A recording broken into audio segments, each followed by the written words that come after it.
9वां अध्याय। मेरे द्वारा बीच में ही प्रश्न करने से आपने जो बातें कही उनको मैंने सुन लिया। मेरे द्वारा प्रश्न करने से पहले आप और क्या कहना चाहते थे भगवान? ऐसा अर्जुन जी का प्रश्न सुनकर श्री कृष्ण जी बोले, भैया मैं पहले विज्ञान सहित ज्ञान की बात कर रहा था।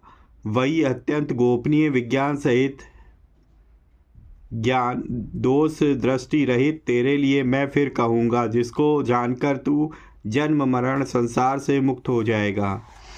वह विज्ञान सहित ज्ञान तो बड़ा कठिन होगा। अर्जुन जी ने पूछा, नहीं? तो श्री कृष्ण जी कहते हैं, नहीं भैया, वह विज्ञान सहित ज्ञान संपूर्ण विद्याओं का राजा, संपूर्ण गोपनीयों का राजा,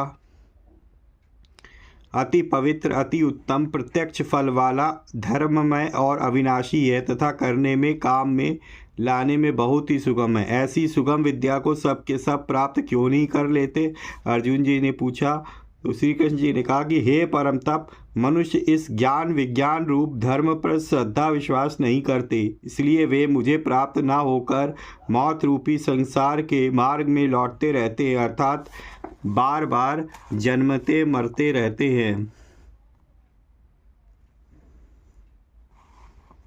वह ज्ञान विज्ञान रूप धर्म विद्या क्या है भगवान? अर्जुन जी ने पूछा। श्री कृष्ण जी ने कहा, मैं अव्यक्त रूप से संपूर्ण प्राणियों में हूँ और संपूर्ण प्राणी मुझ में हैं तथा मैं संपूर्ण प्राणियों में नहीं हूँ और संपूर्ण प्राणी मुझ में नहीं है, अर्थात जहाँ प्राणियों की स्वतंत्र सत्ता मानी जाए वहाँ तो सब प्राणियों में हूँ और सब प्राणी मुझ में है, परंतु जहाँ प्राणियों की स्वतंत्र सत्ता ना मानी जाए वहाँ मैं प्राणियों में नहीं हूँ और प्राणी मुझ में नहीं है, किंतु सब कुछ मैं ही हूँ। ऐसा सुनकर अर्जुन जी ने फिर पूछा कि पर इस संसार का उत्पादक और आधार तो कोई होगा ही। यह सुनकर श्री कृष्ण जी ने कहा, भैया हूँ तो मैं ही, परंतु मेरा स्वरूप संपूर्ण प्राणियों को उत्पन्न करने वाला, सबको धारण करने वाला और उनका भरण पोषण करने वाला होता हुआ भी उन प्राणियों में स्थित नहीं है, उनसे सर्वथा निर्लिप्त है। मेरे इस ईश्वर संबंधी योग सामर्थ्य को समझ।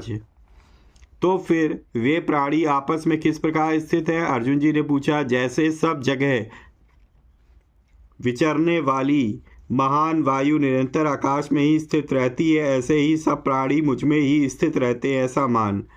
फिर वे प्राणी मुक्त हो जाते होंगे? अर्जुन जी ने पूछा। श्री कृष्ण जी ने कहा, नहीं कुंती नंदन, प्रकृति के साथ संबंध रखने वाले वे प्राणी महाप्रलय में मेरी प्रकृति की गोद में लीन हो जाते हैं और